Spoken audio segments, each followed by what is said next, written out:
Welcome to the Shreveport Connection. This is Tommy. If you didn't know, you better call somebody. Somebody call your mama, 'cause I'm telling you the results. Okay, alright, well, this video is on your Raw. I did not get any Superstars matches results, or any dark matches at all. So this is just going to be Raw only show. With some recent news. Raw will be broadcast from Pittsburgh, Pennsylvania at the Console Energy Center. Undertaker, Triple H, Brock Lesnar are advertised for the show. Rock is not advertised again this week, but he will be back for the last two shows heading into WrestleMania 29. John Cena is listed on the WWE events listing page, though there's no word as yet if he will appear on the show. I assume he will be, as they held him off last week, while Rock was away as well. If you haven't heard, TNA Knockout Madison Rayne has announced on Twitter that she is pregnant. And here it is. I did actually find it. I want to announce before it gets out elsewhere that I've been away from the ring because a fan, Reaper, at Reaper3, and I are expected our first raindrop in August. Yes, that's a kid. Reaper3 is her husband. Name on Twitter. And Madison wrote, I appreciate the love and support y'all shown and can't wait for this new journey. Follow Madison online at twitter.com/MRAYNE. It's capital M, capital R, AYNE, big TNA. Congratulations go to her and her husband, Jesse Cabot, on the good news. And thanks for passing along the news, Patrick P. from .net. Happy birthday goes out to Rick Martel, turned 58 years old. He was born March 18th, 1956. Chicago wrestler and booker Mike Quackenbush, a.k.a. Michael Spillane, is 37. He was born March 18th, 1976. For those who missed it on Sunday, TNA star Samoa Joe, real name Joel Sanoa, turned 34. He was born March 17th, 1979. The late Andrew Tess Martin was born on March 17th, 1975. He died March 13th, 2009. His death was ruled as an overdose as oxycodone. Former WWE developmental wrestler Brett DiBiase celebrated his 25th birthday on Saturday. He was born March 16, 1988. DiBiase's in-ring career was cut short by knee injuries that resulted in 4 surgeries. He is the son of WWE Hall of Famer Ted DiBiase Sr. and the younger brother of WWE wrestler Ted DiBiase Jr. If you don't remember, he was the one that ran in with the Orton feud, Orton and DiBiase. I believe that was. Former WWE wrestler Ken Doane, who worked as Kenny Dykstra, turned 27 on Saturday. He was born March 16, 1986. He's still complaining about everything and anything he does. He was featured in a TMZ story recently because he wrote an anti-bullying book, Billy's Bully, that is slated to be released in June. Former WWE wrestler Mark Canterbury, a.k.a. Henry O. Godwin, turned 49 on Saturday. He was born on March 16, 1964. He was involved in a serious car wreck in November 2011 in which he suffered 2 punctured lungs, and 13 broken ribs, and a broken leg. What else could be broken? I do apologize for that, but everything's broken. The following matches are listed for the 8:30 p.m. Central airing time of the AWA on ESPN Classic. Doug Summers and Buddy Rose versus the Gladiator and Hernandez. Nick Bockwinkel versus Davidson. Colonel DeBeers versus Richards. The following main event is listed for the 30-minute UWF TV show that airs on at 9:30 Central Time on ESPN Classic. The Power Twins versus the Killer Bees. Former WWE wrestler Rob Conway defeated Tokyo Monster Kahagas to capture the NWA Championship at Saturday's NWA branded Outlaw Wrestling event in San Antonio, Texas. Congratulations go out to him. I think this is his first big title. If you're not familiar with him, I think he was a Repo Man. Or at least, no, he's not the Repo Man. I take it back. He's the Iron Man, Rob Conway. Congratulations go out to Booker T. He was named the 5th member of the WWE Hall of Fame class of 2013 and during Monday's Raw. But I think on Raw they announced him as a 6th member.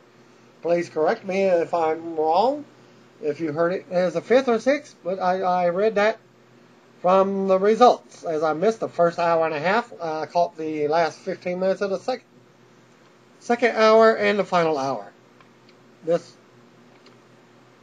was one of the highlights of the most mediocre show. Fans are already speculating that Stevie Ray will be inducting his brother and longtime tag partner, but nothing is official yet.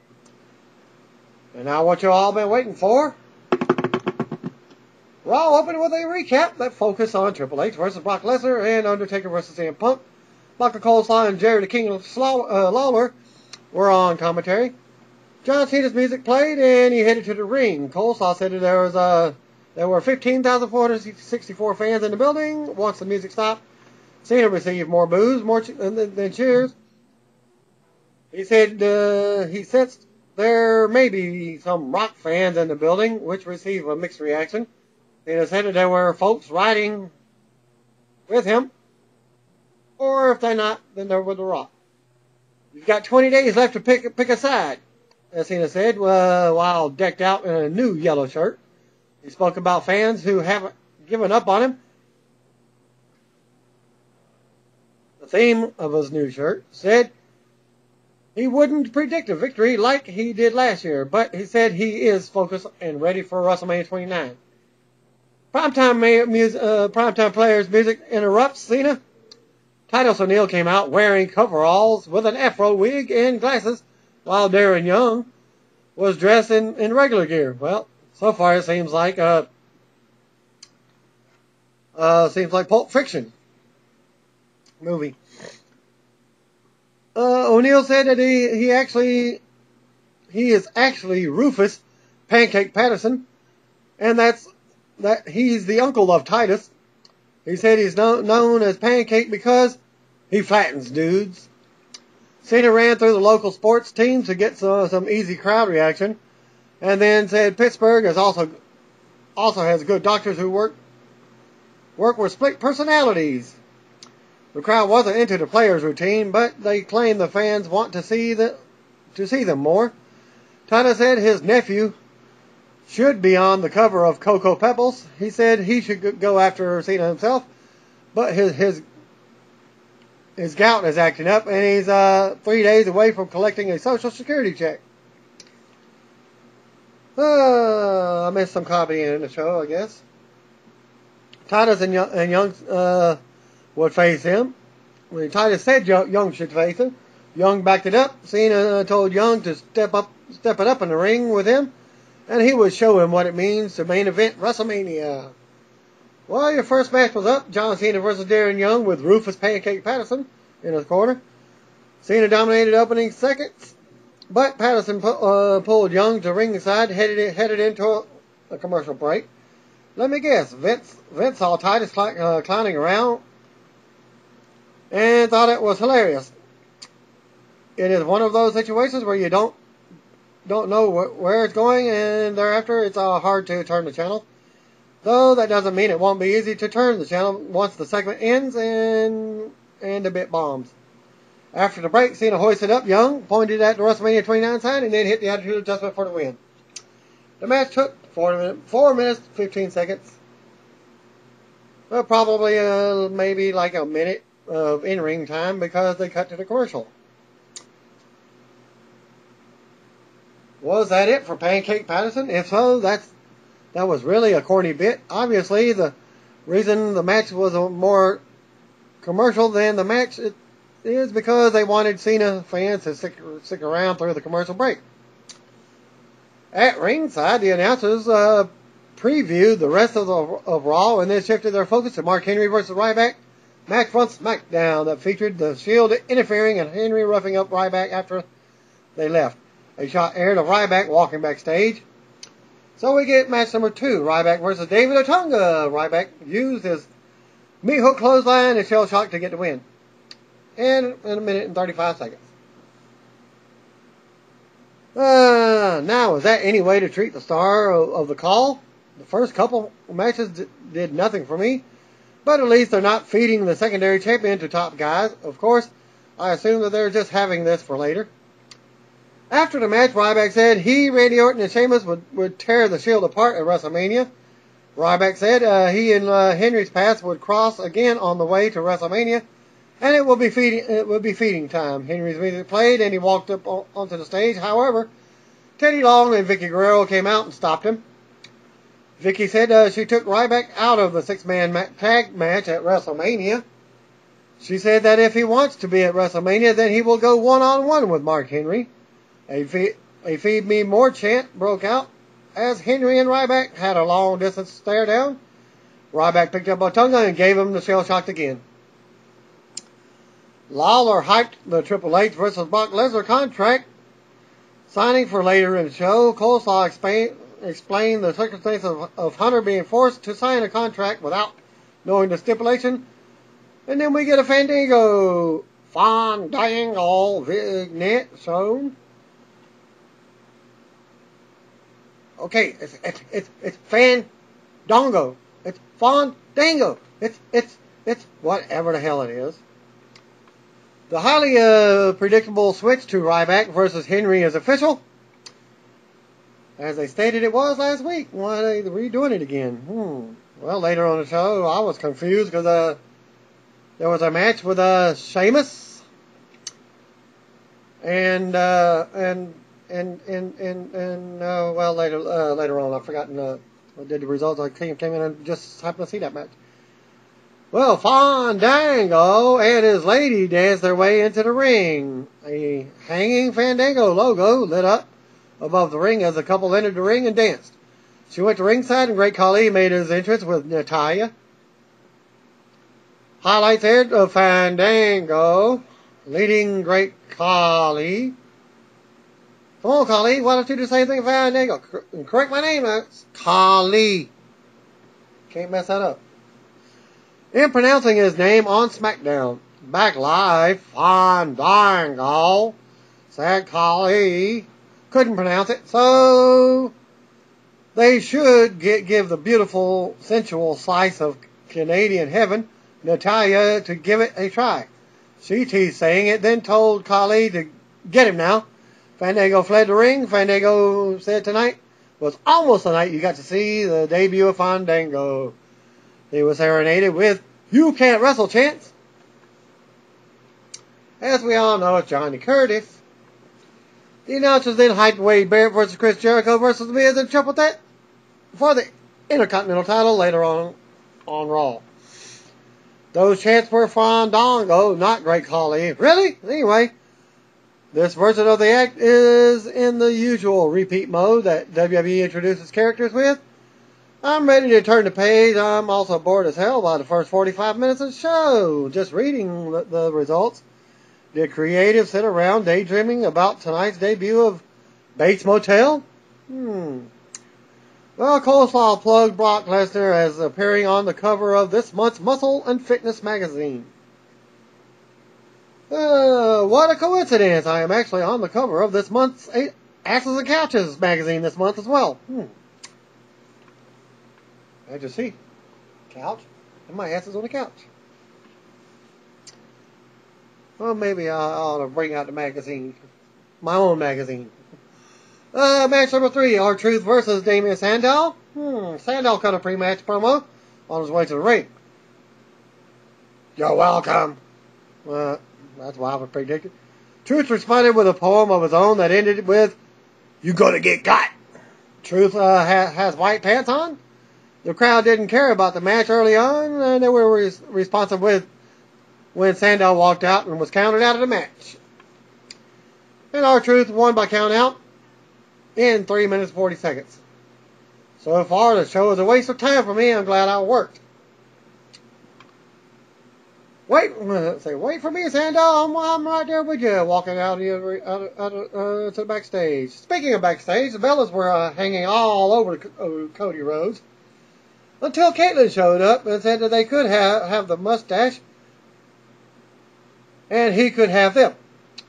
What's Caitlyn all pissy about? She liked Cody for his mustache, not for the man he is? What a chauvinistic witch. Well, I used to have my mustache. It just made me look older.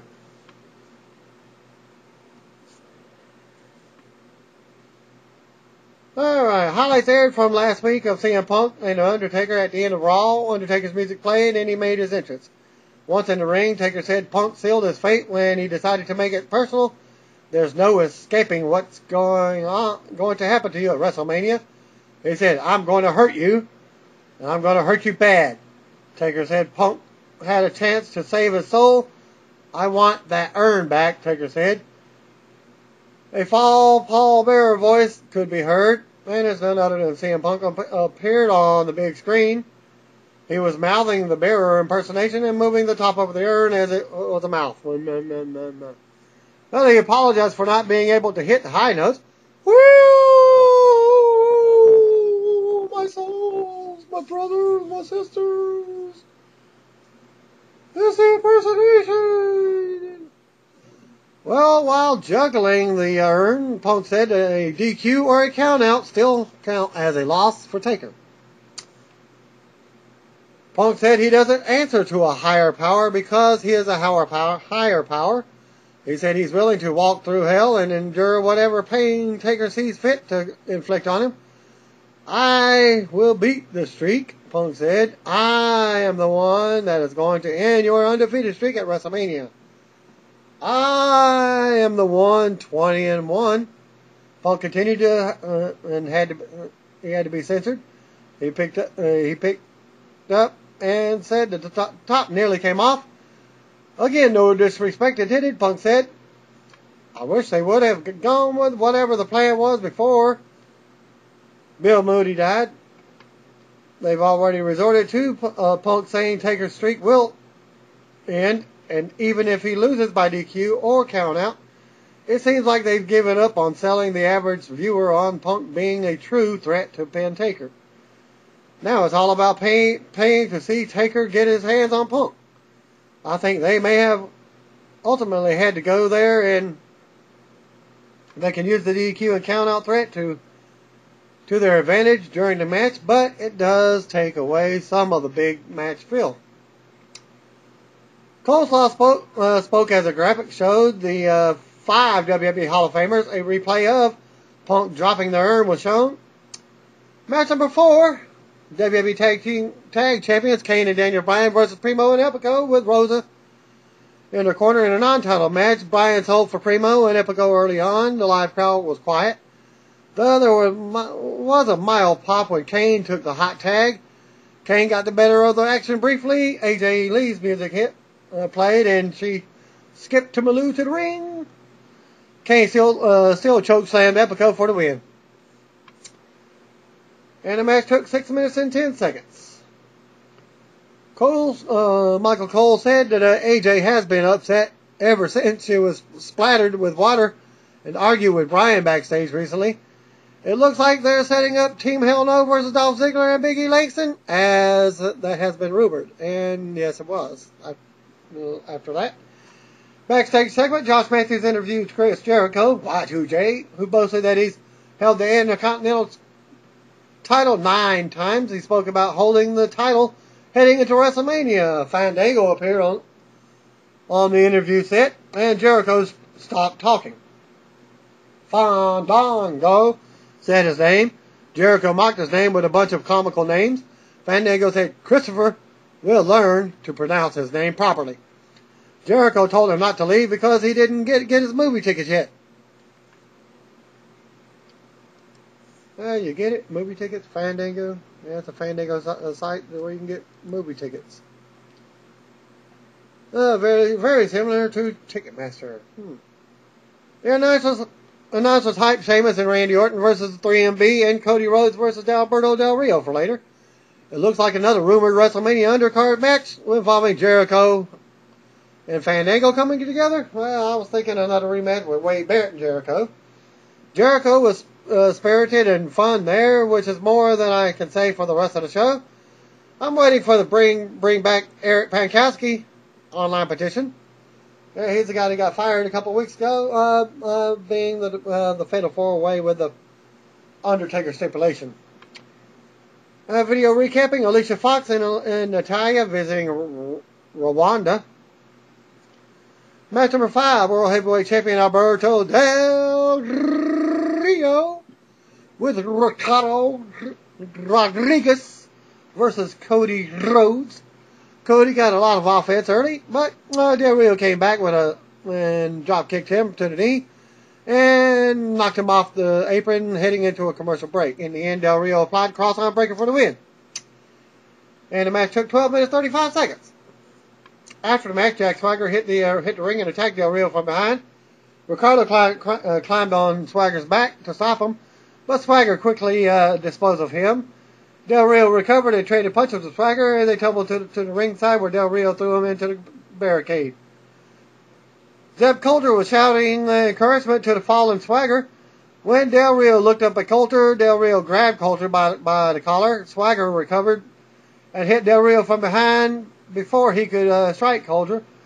"Get him, Jack!" He put his hands on me, Coulter said.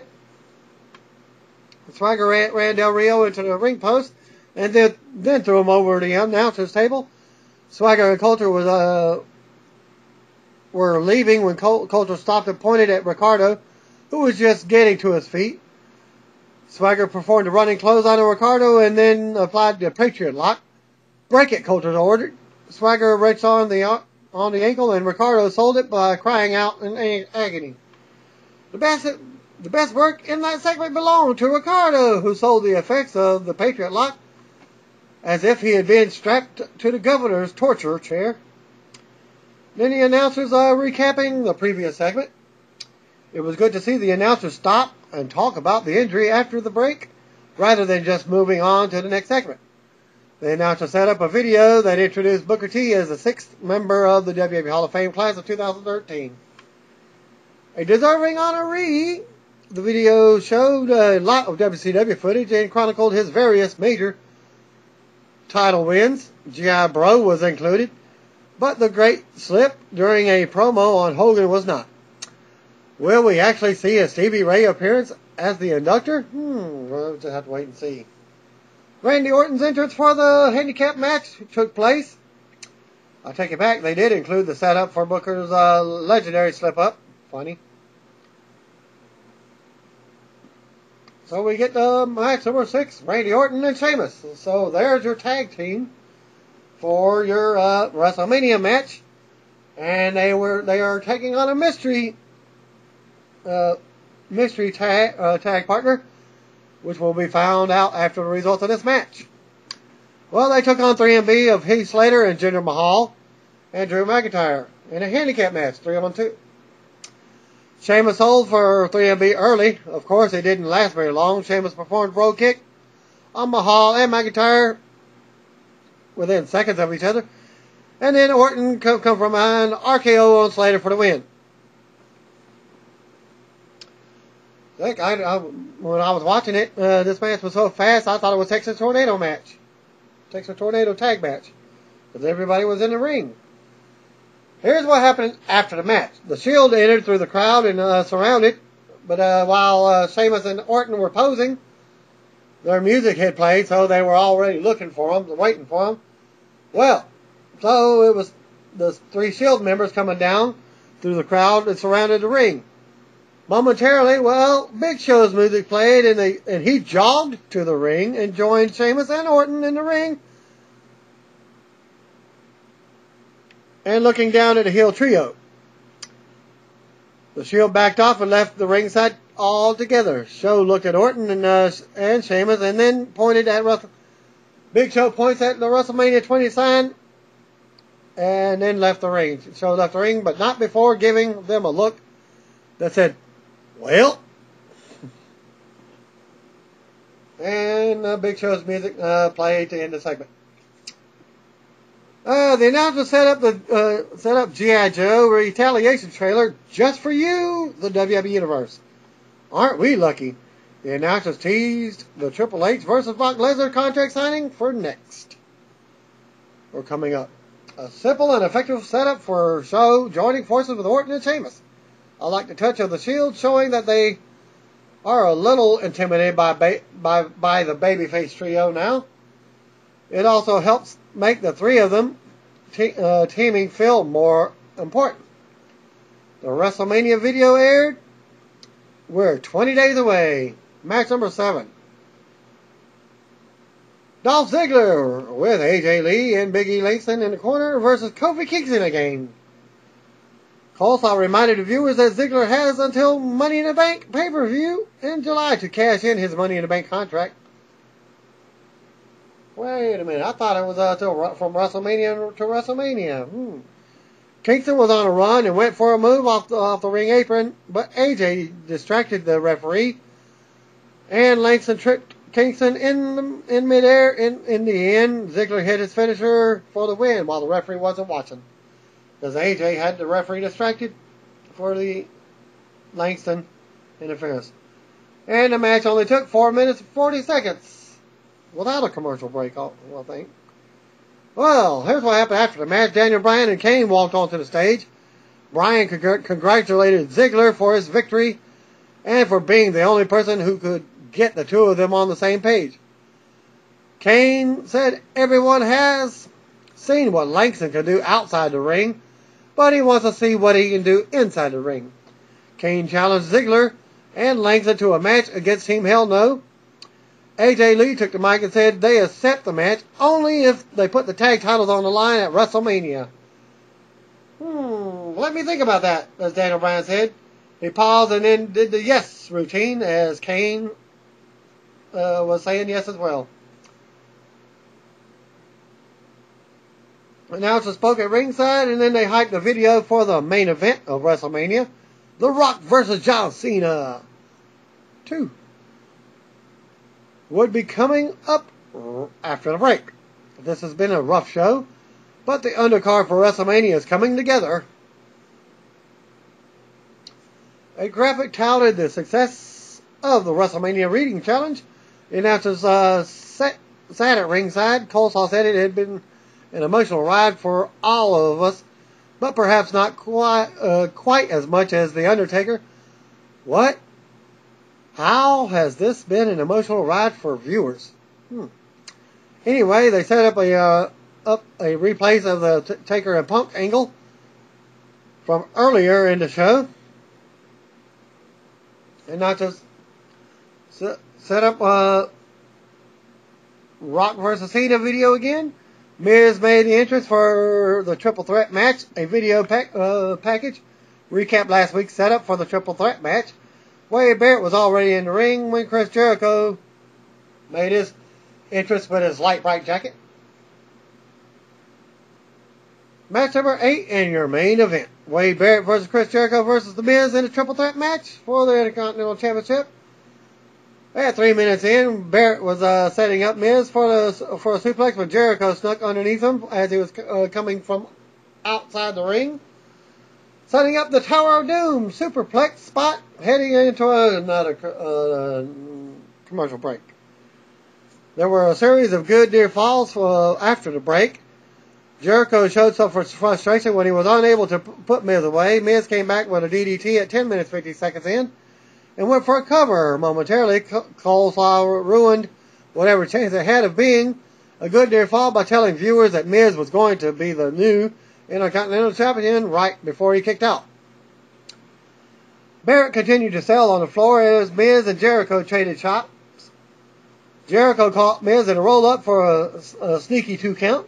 Miz came back with a skull-crushing finale. However, Barrett entered the ring and rolled up Miz to win the match with a 3 count. Schoolboy roll-up. Wade Barrett defeated The Miz and Chris Jericho in 12 minutes 20 seconds to retain the Intercontinental Champion. Sorry, Michael Cole, you were wrong. I appreciate the work of wrestlers and the quality of the match, but I had a really hard time caring about the title match that was fought for a title that had been devalued so badly. Even if someone else wins the strap, I just assume that they will end up losing at the top to the top wrestlers in non-title matches. The announcers then set up a trailer of the Call movie again, along with the clips from the premiere. The announcers aired touts from the fans regarding what the stipulation of the Triple H and Brock Lesnar match should be. A shot aired of Triple H walking backstage in a commercial for SmackDown, hyping Jack Swagger versus Chris Jericho in a rematch. As it goes past the 10 o'clock hour, Triple H makes his entrance and headed to the ring, whereas a table and chairs were already set up for contract signing. Paul Heyman comes out with security guards who were basically indie Fed wrestlers in the local area. Hunter said he assumed Brock would want to see him face to face since he split his head open. Heyman showed Triple H that Lesnar had already signed the contract for WrestleMania, where I'd never seen no name signed on the contract. Heyman reminded Hunter that he would only reveal the stipulation after Hunter signed it. Hunter said Heyman forgot to mention the last part about how he doesn't care what the stipulation is and how he's going to kick Lesnar's ass at WrestleMania. Heyman said he and Lesnar have spent countless hours watching the footage of what happened 3 weeks ago. The footage played of Triple H running Lesnar into the ring post. It went reverse Wizard of Oz by going black and white for the rest of the footage. Back live, Heyman smiled and said, "This is as big as it gets." How do you top that, as Heyman said. Heyman said he knows how to top that and teased Lesnar versus Triple H with Hunter blindfolded. Nah, Heyman said, before adding that Lesnar wants Hunter to look at him in the eye when he beats him at WrestleMania. He also teased Hunter to be handcuffed, but he said he doesn't want Hunter to have any excuses. Hunter said Lesnar let him pick the stipulation. He said the winner of the match gets Stephanie McMahon. Then he leaned in and questioned whether the loser should get Stephanie. Hunter snapped and grabbed Heyman. Triple H beat up the security guards first and cleared them from the ring. All except for the very last guy who just stood there and left. Triple H grabbed Heyman and laid him on the table. He ripped Heyman's dress shirt open. He's wearing another shirt underneath, and then another shirt underneath. And then slapped him on his chest, though it was covered by like I said, the Lesnar t-shirt. Heyman had a small cut on his forehead. Hunter said that he was going to take his time and enjoy this, because Heyman had already said that earlier. Heyman called out for Lesnar while Triple H continued to rough him up on the table. Just a couple of slaps, and that's all it took to bring out the beast from the non-east.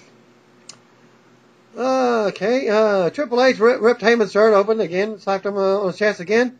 "I hate you," Heyman said. Triple H puts the contract on Heyman's chest and signed it. He knocked Heyman off the table and told him to go call his monster Triple H.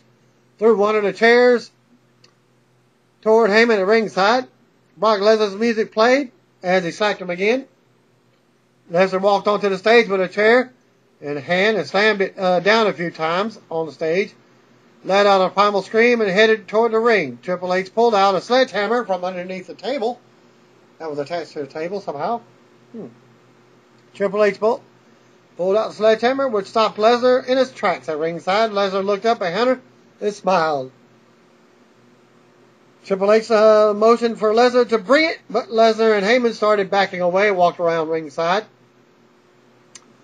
Lesnar headed back toward the ring, despite Heyman begging him not to. "We won this round," Heyman said. He signed his own destiny. Lesnar walked around the ringside, and then backed up the entrance ramp. The announcers questioned what the stipulation for the match is. Once at the top of the stage, Heyman smiled, said he's not a tough guy. Lesnar is a tough guy. Heyman said it was worth taking the beating so that he could announce it, that it will be Triple H versus Brock Lesnar in a match with no countouts, no disqualification, no stopping match for any reason, because the match will be a no holds barred, which I predicted a couple weeks ago, and there was a minor pop for that. Fans in the arena didn't really care.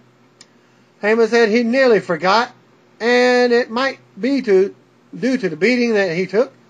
Heyman said he added the stipulation. The added stipulation is that Triple H's career is on the line. That part wasn't, but we already know he's only wrestling. He's going to be just like Undertaker, wrestle one time a year, WrestleMania. Lesnar padded the contract. Game over, as Heyman said. The show concluded with a shot of Triple H with a concerned look on his face. It took a long time to get there, and I thought the segment was doomed before Lesnar arrived. However, Heyman's antics at the end with his hair down and his shirt ripped open were really good. The announcement that Triple H's career on the line will leave some fans feeling that like they know the certain that he is going over, while others will question whether Triple H is stepping away from the ring to focus on running the business. I certainly leaned toward Hunter winning, but I didn't come away feeling like WWE ruined the match by telegraphing the finish to the point that it was ruined for everyone. Though a good portion of the hardcore fans will certainly insist that it does. Overall, the show sucked. It was fairly newsworthy with the addition of all the WrestleMania undercard matches, but the show itself was long, plodding, predictable for most of the part, and downright boring way more than not. I still have no freaking idea what we saw in the opening segment with the primetime players, and that the entire first hour felt like a huge waste of time. Business better pick up next week with The Rock's return, and because it will be the penultimate edition of Raw before WrestleMania 29. And that, my friends, is the end of my results for Raw. Peace out. Until next time.